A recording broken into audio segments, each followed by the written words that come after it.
Hi guys, first of all, sorry if my voice is a bit low. I have a slightly sore throat. I tried to put some anesthetic, light anesthetic with a beer, but I don't know if it's going to work long enough for the talk. So, tonight I'm going to present the Viewstamped Replication from Oki and Liskov. This was published on the 1988. And then there is a revisited version published from on 2012 from Liskov and Cowling. So who am I? My name is Bruno Bonacci. Those ones are my internet coordinates. These are some of the company I've been working for, where I built online transaction systems, ERP system, real-time analytics systems, advertise optimization system, petabyte scale, data lakes, and so on. My current company is not listed there because they don't allow me to put the logo and say the name, but I work for a large consumer electronics manufacturer. So the agenda for tonight is we have a brief overview about Barbara Liskov work. And then we're going to have an overview of the Viewstamped Replication protocol. And then we're going to talk about a few optimizations which have been proposed in the papers as well, and a Q&A session at the end. So, I was not too familiar with the work of Barbara Liskov myself. The only thing I knew is that she did lots of work on Byzantine fault tolerant, and she's done also. She's got a contribution in the solid principles. Now the L of the solid principle is the Liskov substitution principle. So I stumbled upon a talk on the internet about her and an interview. So I was intrigued, and I went to research a little bit more about her contribution to the computer science, and I was really impressed to find out that she was proposing she's the proposer of the modules encapsulation that today is the foundation of the object-oriented programming. She was the first one to propose abstract data types, and the Liskov substitution principle, which says that any property which is valid for a supertype must be valid also for the subtype. At the time she was publishing these things, the people were thinking that if two types they had the same API, then there could be one the subtype of the other one. For instance, you have the case that a queue and a stack, they might have the same API, pop and push, not very similar API, and people were thinking at the time that one could be a supertype of the other one. And Barbara Liskov said, no, wait a moment. If you replace a queue with a stack, the behavior will be quite different. The user will be shocked, and so one cannot be a subtype of the other one because all the properties of the queue, they are not represented in the stack. The fact that today languages have exceptions is also mainly introduced by Liskov in the CLU language, and iterators. Pretty much every language has got an iterator today. So the funny thing is, when she got the award in 2008, many people were talking on the internet and about why she got the award and so on. And to understand how deep is the grounding of working for computer science, there was people that were saying, why is she getting the Turing Award? Everybody knows this stuff. So this is this is a testament of really how important is the work on computer science. So the bottom two are, one is an interview, another one is a lecture. I think they were really interesting links, if you want to watch them. So next, what is the Viewstamped Replication? So Viewstamped Replication is a protocol. It aims to guarantee consistent view across replicated data, and it is a consensus algorithm as well. once you replicate the data, you need to provide consistency over the replicated data. You need to, the different replicas must agree on the replicated state. It is used for real-world systems, and therefore efficiency is very important and is present in many parts in the paper. So I like papers from the 70s, 80s because the people that at the time they were trying to build real systems, so the efficiency is always part of the one big part of the papers of this time, as opposed to more recent paper that just explore theoretical possibilities. So why the need of this protocol? So imagine we have a system and a bunch of users or clients. The clients connect to this application, they all are happy. What happens if the system goes down? Then you have a bunch of very unhappy users. So to be able to be fault tolerant, you need to be able to add the redundancy in space and in time. So add more replicas. But as soon as you add more replicas, then you have a problem. You have to make sure that those replicas, they are in sync. So you have to provide consistency. And the aim of the protocol is truly to do this, to replicate data and have a consistent view. So as we know from the CAP theorem, in a distributed system, in event of partition, you have to decide between availability and consistency. You can't have both.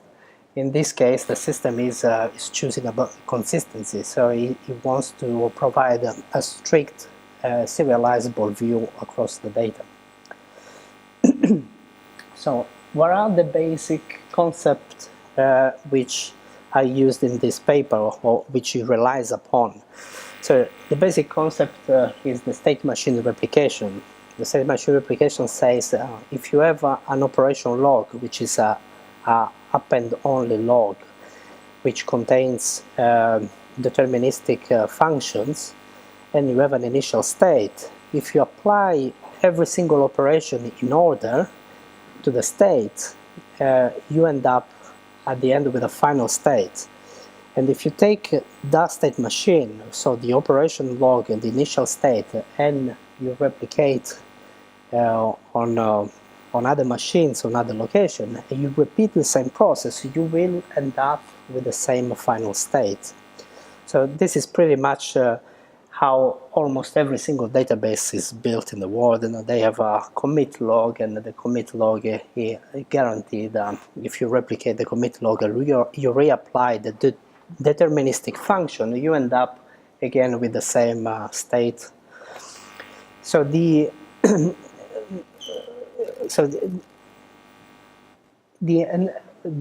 different state machine, or the different nodes, they are viewed as an ensemble. And the objective of the Viewstamped replication is to provide a unified view across the cluster.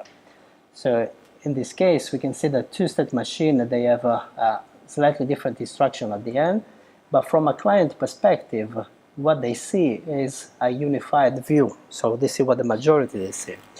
So the objective of the Viewstamped replication protocol is this arrow, the communication between all these elements, so between the client and the ensemble, and between each node in the ensemble. So the ensemble is formed by 2f plus 1, where f is the number of non-Byzantine failures. For non-Byzantine failures, we mean a non-Byzantine failure. Byzantine failure is when one node says is done something, but in reality didn't do, so it deviates from the protocol. So that is not the type of failure that is we're gonna see in this case. So the normal failure that we're gonna examine here are partition due to network, or hardware failure, or process crash. This typical hardware failure.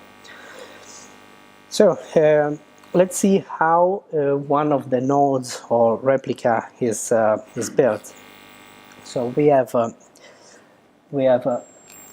operation log with a series of deterministic operation.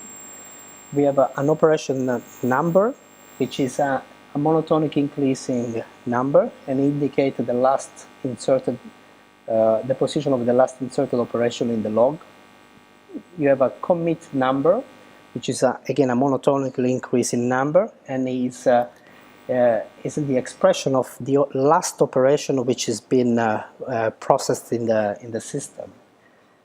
The view number gets increased every time there is a primary change. So every time the primary node in the cluster, in the ensemble, changes because the previous one failed, this number gets increased. This again is a monotonically increasing number.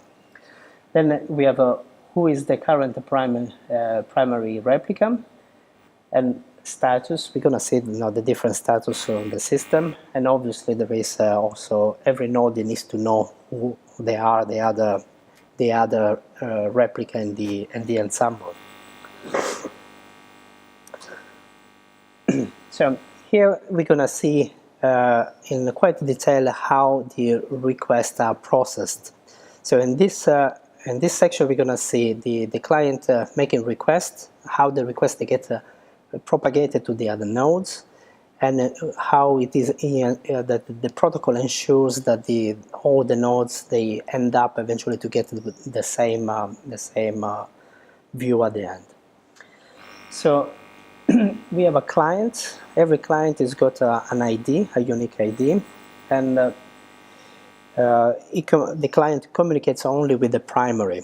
If by mistake he ends up communicating with the replica is going to say, drop the request and say, please talk to the primary. So the client makes a request. The request contains an ID, a request number, which is a monotonic increasing number, and the operation he wants to perform. In this case, it's write A1. He sends the request to the primary. The primary at this point, he will check the client table.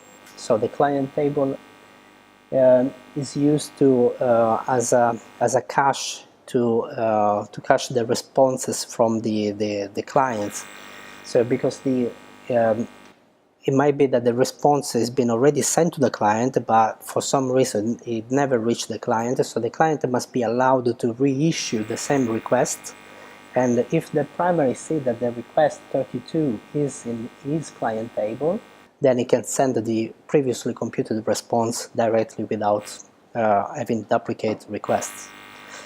If it's a new request, then it proceeds on increasing the operation number, add the item in the replica, in the operation log, and update the client table with a new request. At this point, it needs to then communicate to the other replicas that there is an operation arrived. So there is a prepare message which is sent to all the requests. So the prepare message contains the operation number of the request in the primary, the view number, the current view number, and the last commit number. We will see this one how it plays an important role later, and the actual message sent from the client. So the primary created those messages, they sent them to all the replicas. Once a replica receives one of these messages, it does the same thing. It does update the operation number, insert the client request in the operation log, and update the client table. And it will do so only if it's got all the previous requests. So if there is a gap, then it will drop the request and issue a different request, which is a get state to get up to date. So it might have fall behind for different reasons, for network partition or for some other reason. If that happens, you can fetch the state and get up to date. Once they insert the message in their own log, then they send a confirmation to the primary that they managed to prepare the actual request.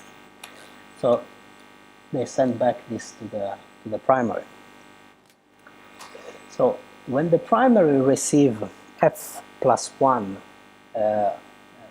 prepare OK included in itself, it's got a quorum of replicant, the node that received or are aware of this request, so it's able then to proceed and increment the commit number and process the request in the master system. So he actually executed the write a equal 1 in the system.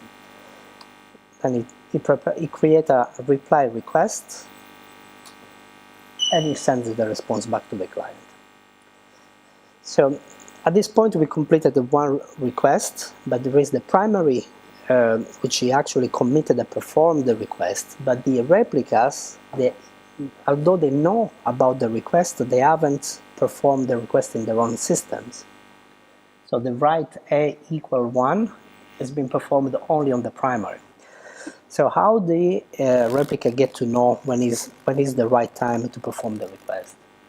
We'll see in a second. So let's assume there is another client coming along with a request, in this case write a equal 2, and it sends this again to the primary. The primary does again the same thing, update the operation number, append to the log, update the client table.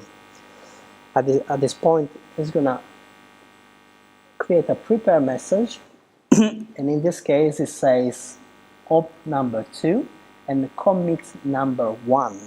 So it says that in this system, all the requests up to commit number 1 have been already processed internally. So it sends this to the replicas. The replicas, they do the usual job, increase the operation number, append to the log, and update the client table. Then they prepare a message, prepare OK, and they inform the primary that the new request from the client has been prepared on the system. And then, importantly, they process the first request and they increase the commit number. So at this point, the commit number 1 indicated that everything up to the first operation in the log has been processed also in the replica.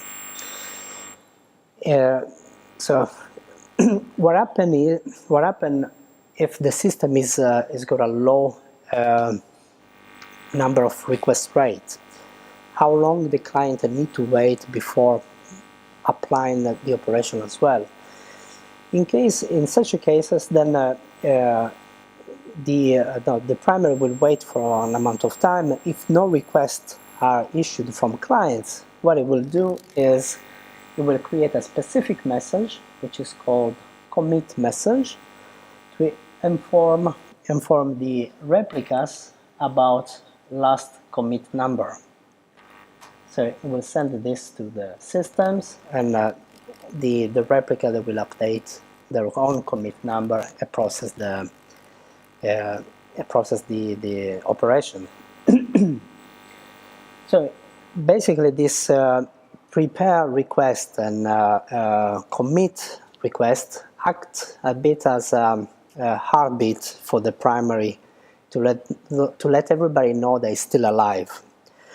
So they play a really important role in the view change, which is the leader election process. So we're gonna see now on the next section, we're gonna see how the leader election happens in the system. But before I go on, is there any question on the previous session? Nope, it's all pretty clear. Okay, so here we talk about leader selection. So the leader, or the primary, how it is called in the system, is selected using a deterministic function over a attribute of the nodes or the replicas. So for instance, you could use the IP address and use the sort as a deterministic function.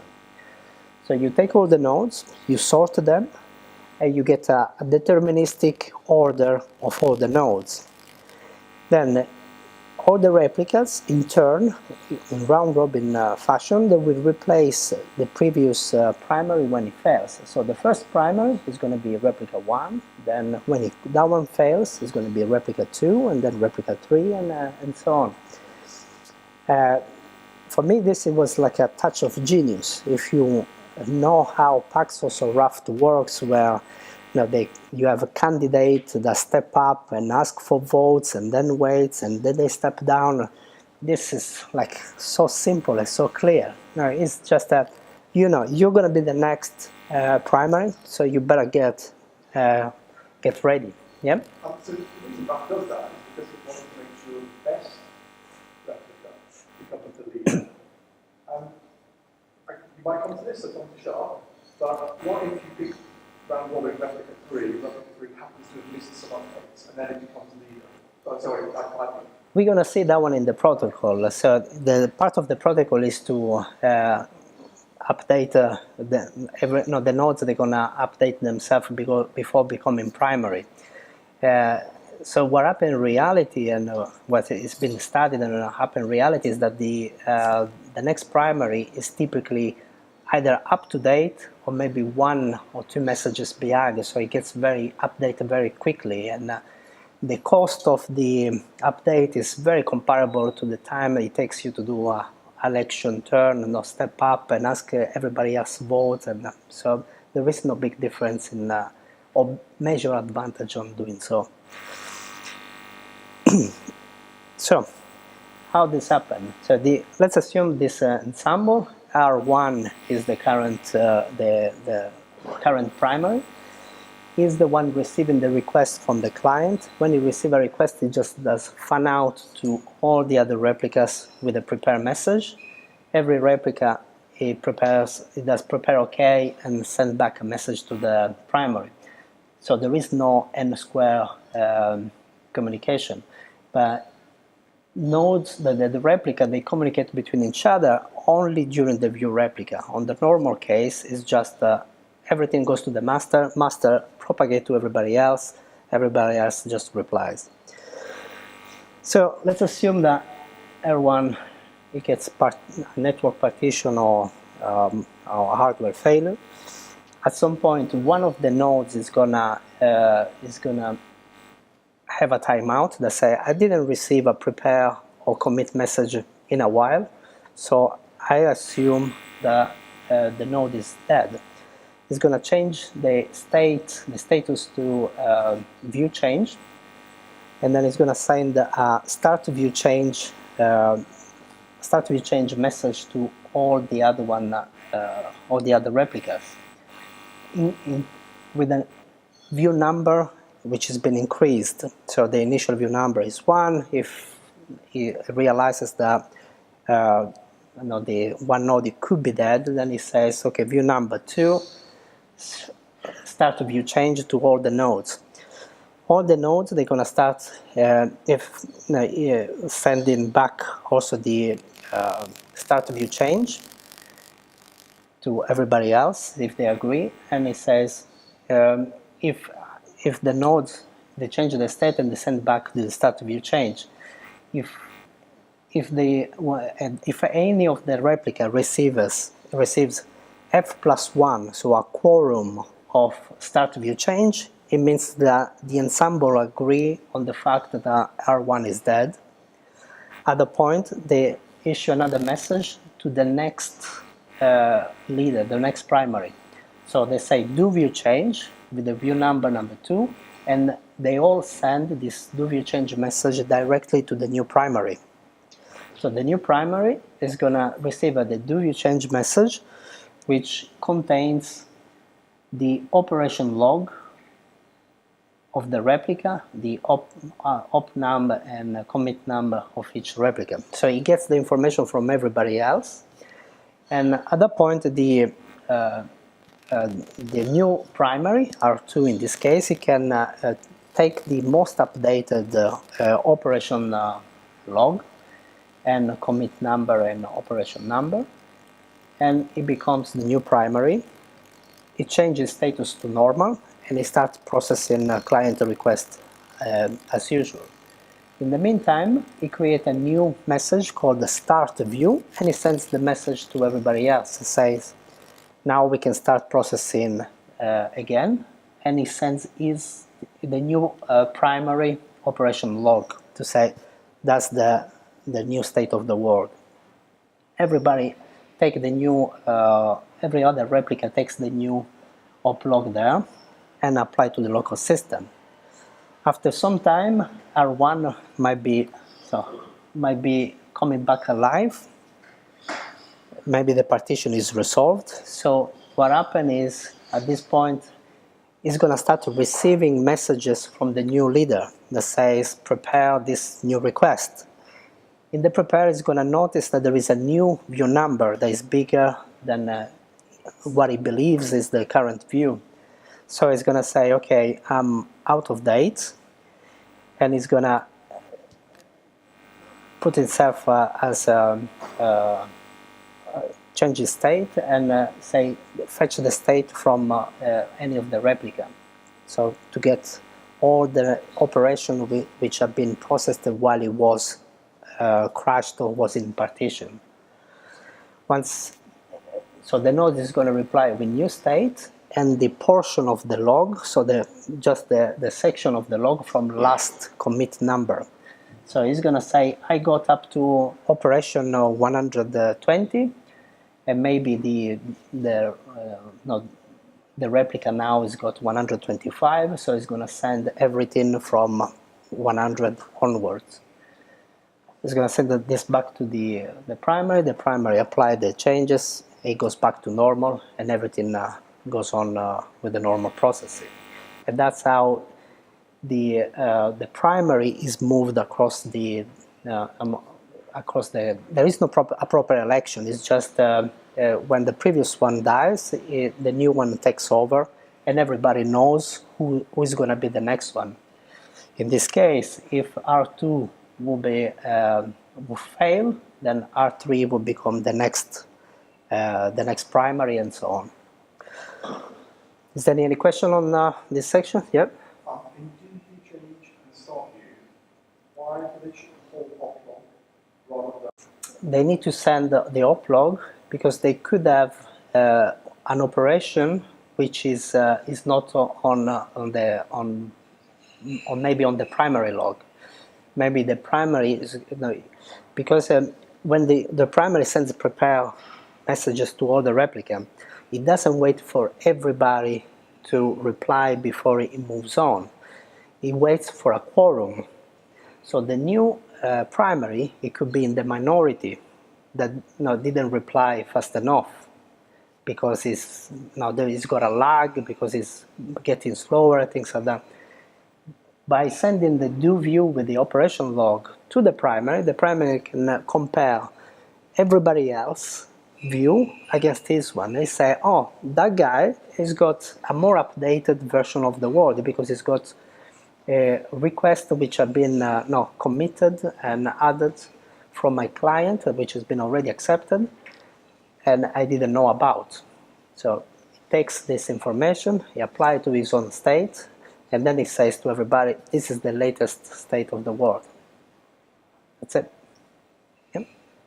Does the paper imply anything regarding the communication of a sense?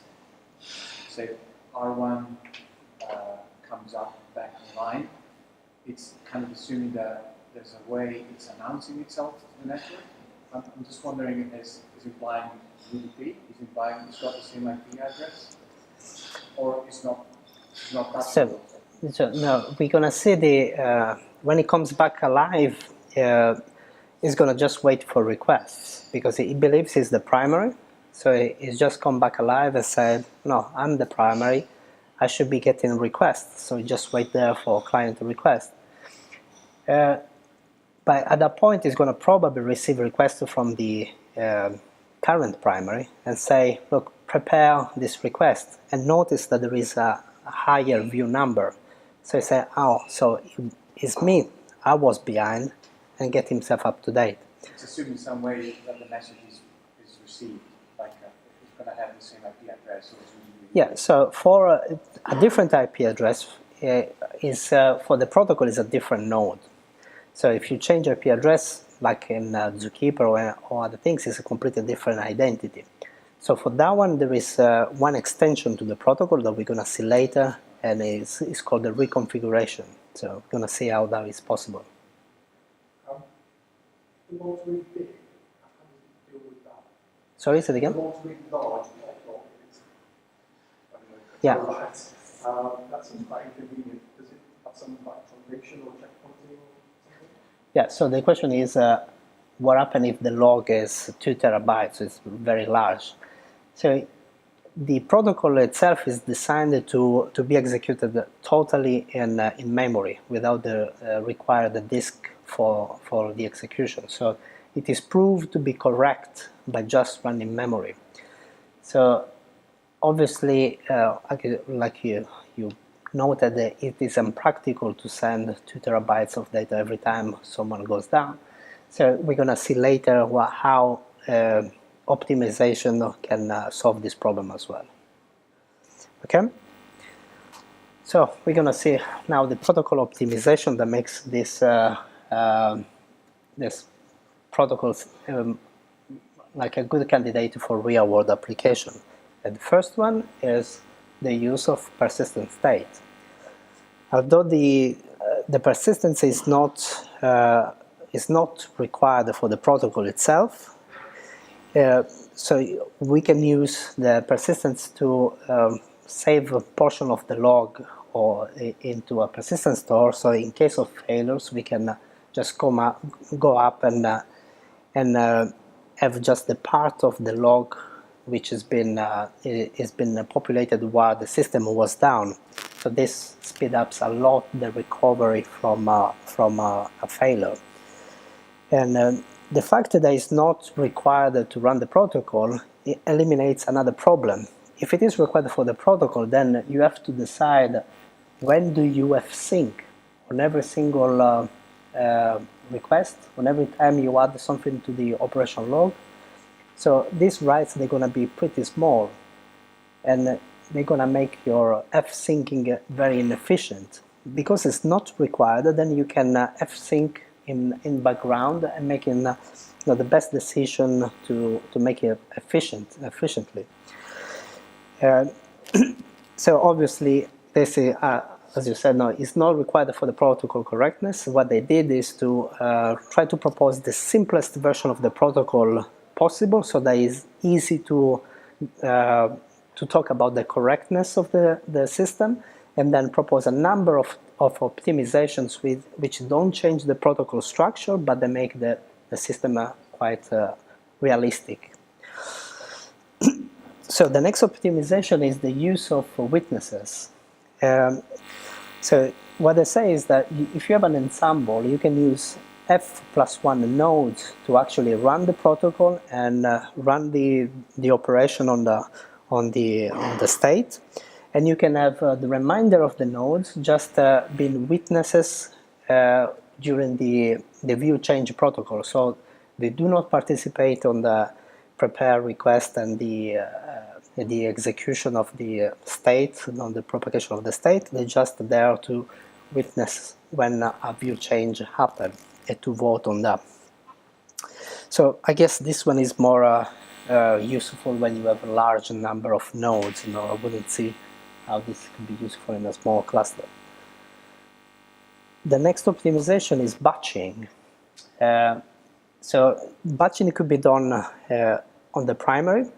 Instead of to reduce the cost of running the protocol on every single request, the system waits for a number of operation or a number of milliseconds before running the prepare. And it sends a prepare with a batch of requests to all the replicas. At the replicas, they reply prepare OK, which implies that all the requests, all the operation in the batch have been prepared.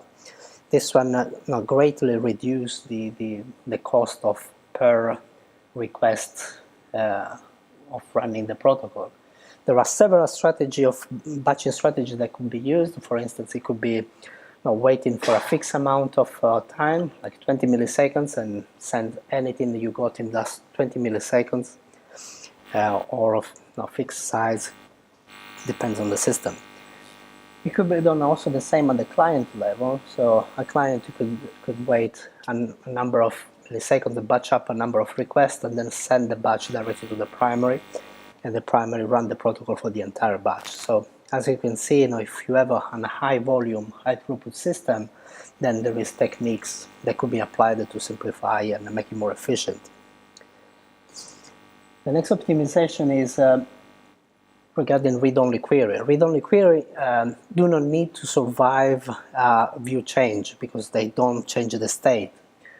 So you could say that the master could unilaterally, without consulting the other nodes, just reply to a read-only request. So if one node is asking what is the current value of A, the primary could say just is 35 based on my state, or my local state, without having to contact the other ones. Although this is possible, it can lead to the primary serving stale data. So for instance, if there is a partition and the primary gets in the minority side, then the view change is going to shift the primary to a new node, and some of the client might reconnect to that node. But if a client is still talking to the old primary still thinks he's the primary, it could say, it could give data that is now stale because the majority of the cluster moved on. And this is because because it tries to reply unilaterally without running the protocol. To avoid this, we can introduce leases. So the primary could reply to those requests only within a certain amount of time. When the lease expires, then it is forced to do acquire a new lease across the cluster, and then it can serve the request which are read-only. So in this case, if the leases are utilized, then the view change protocol needs to keep this into account and wait that the lease expires before promoting a new replica to the new primary.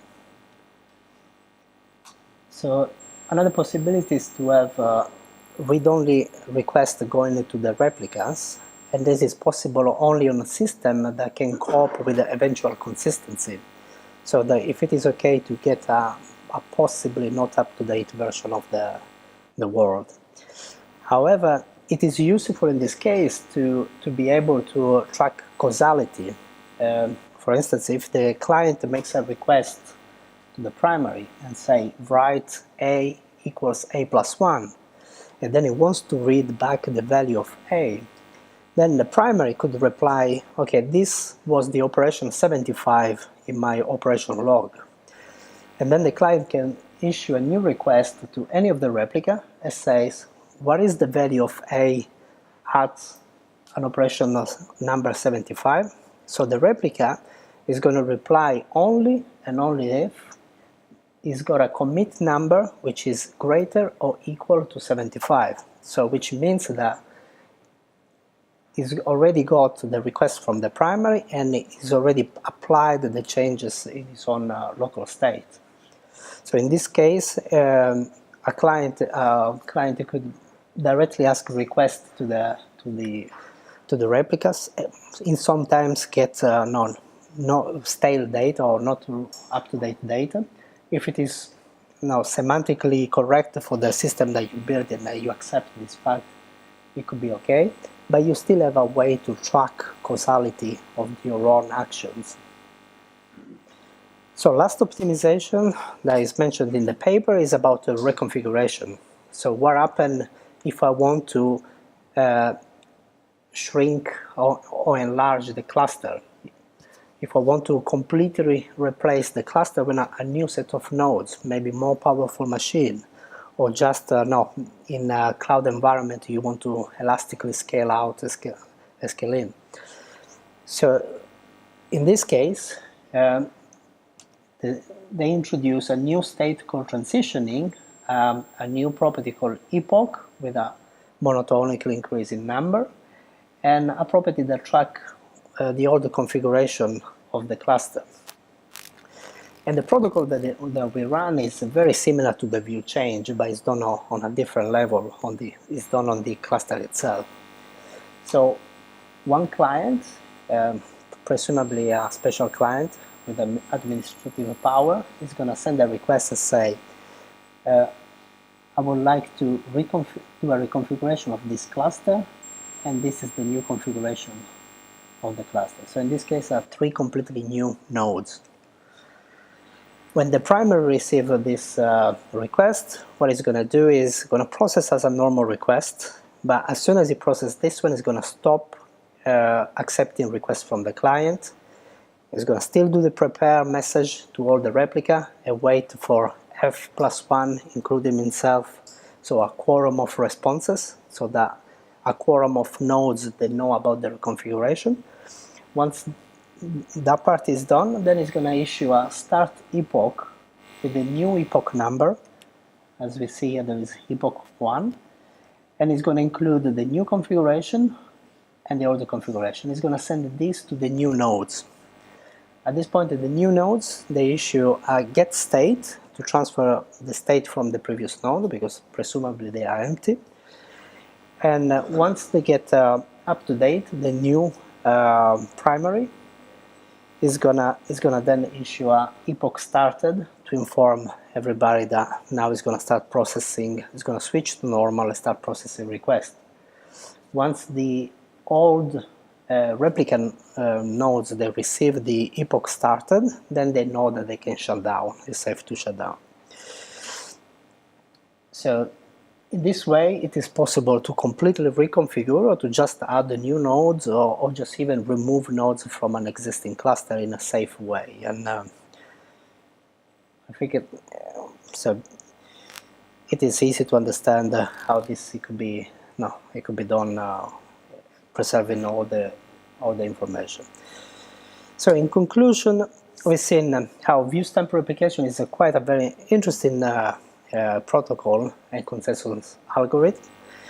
It is very easy to understand. It proposes a number of optimization that makes quite a realistic protocol to implement for the real world. And efficiency is like a first-class concern throughout the whole paper. So what I like again from from the paper of this time, people were making real system. In this case, they were building a system called HARP, H-A-R-P, which was a distributed file system. So the other things to note is that this protocol, because it acts only on the communication of part of the system, it could be implemented as a wrapper for any system that is not distributed. So like for the example of the distributed file system, what they did is just take in a Linux file system and then apply the protocol on top. The Linux file system is not distributed per se automatically, it's not distributed by itself, but with the use of the protocol, then you can make sure that redundant copies, replicated copies of the same file system, then they are seen as a single entity. So this concludes my talk. If you have any question. Yep. Thanks very much for the talk. I have some questions about the split of content between Viewstamped Replication, the original paper, and Viewstamped Replication revisited, the 2012 paper. So how many of the optimizations you discuss are only described in the later paper? The reconfiguration, I'm pretty sure, is described only on the new paper. The use of persistent storage was in both, if I remember well, and there is the use of witness. It comes with the later work as well. It wasn't in the original paper as well. The batching, I think it was. So I think there was a mix of the two. The original paper, it was 1988, and the language used for the cluster, the consensus, and the ensemble, they're very different. They were called the cohort, and there was modules, and there was a language which is probably typical of the time, but not typical of today. So reading the original 1988 paper was much difficult. One change that they did is that the view stamp, it was applied on every single operation. So the view stamp number was on every single operation. It was part of the double numbering system. So there was the major number, that was the view stamp, and then there was the minor number, that was the operation number in the log. That's why they were called the view stamped replication. Now they just put this one as a state because it rarely changes. When it changes, there is a protocol that determines the change itself. Yep. Well, so when the view change happens and the replicas will send in the list of the instructions that they applied to get to the state they're in, is there, like, you mentioned that everyone has to send the entire instruction list, not just the number of instructions in case they have different messages to the last one because there's any conflict there. Is there any complex strategy described in the paper, or is there some ones used by people who tend to defense protocol? Because I mean, if you've got the same number of operating instructions, but the last one differs from two, how is the conflict resolved between those two ops generally? Yeah, so the paper described that you need to send the actual log, not the operation number, for this exact reason. So what happened is he's going to receive a number of different operation log, and he's going to take the one that has got the most operation in the log. And if two nodes they have the same operation node, he's going to take the one with the highest op number, the highest commit number. This indicated a possible replica that got a request from the primary. So the primary informed him about a request from a client, and then he died. So he didn't manage to inform all the other replicas. So in that case, he can use the portion of the log. What is described in the paper is also, in reality, you don't need to send the entire log. One more practically happen, you can send probably just the tail of the log, maybe the last 3 to 10 messages.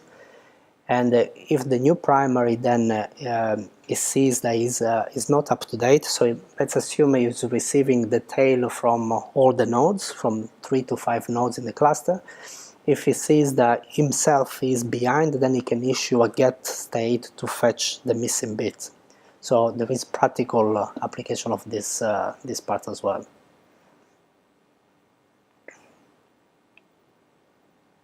Questions. One is you mentioned that it's being verified. I wanted to understand if they mentioned that they have formally verified all this interaction, which looks like something we can do. And the other question was of modern systems. Like I heard many of these terminologies and like clusters systems today. Which one is using more or less what is coming straight out from the paper, and what else has been done to make it different? So yeah, there is a formal proof. So the paper concludes with a consideration about liveness and safety, which are the typical way to describe a distributed system correctness. And I think there is also a separate work on doing additional work on the verification as well. So Liskov, she's also she's done lots of work on Byzantine failures. So there is also more work on failures which are not just systematic failure like network partition or crash. And then there is also proven. It's not 2f plus 1, but in Byzantine system there is 3f plus 1. So the type of node, the type of cluster that you need to set up to be able to survive a Byzantine failure. So for the first part of the request, yes, there is a formal proof. The second part, can you repeat it, please? As for the modern systems, like you mentioned Kafka, or Kafka is using Zookeeper. So, yeah. So things like Zookeeper or other systems that we use today, which one is using ideas to come straight from the paper, or are using different ideas? So many systems today use part of the protocol, the two-phase protocol. The first is prepare, and then with the second message you confirm which portion of the log has been prepared. So many different places. I think even the two-phase commit uses similar idea of this. I'm not too sure then which at which extent they took these ideas further. Cockroach, Yeah. J, Mongo, about anything that has Replicated, yes, they loads of stuff. is to a certain extent. Then the Viewstamped itself, Kafka itself is using the Zookeeper. If they would have read the Viewstamped Replication, they could have implemented a Kafka without Zookeeper that just run on top of the Viewstamped Replication. So I don't know why this paper has been it's never come to the attention to the masses. I think we always talk about Paxos, which comes 10 years after this. We always talk about Raft, which came because Paxos was so complicated. I don't know why it didn't sparkle the attention of the things. And when I read it, I was impressed by the simplicity, and I said, no, that's a very nice system. I think I read somewhere that someone interviewed the guys who wrote the guy who wrote Raft, and one of the guys who wrote Raft, and asked them had they not read the Viewstamped Replication paper, and they said they'd actually not. They didn't realise it existed until they'd already done most of the work for Raft. But Raft references the Viewstamped Replication as well. So, any other question? Okay.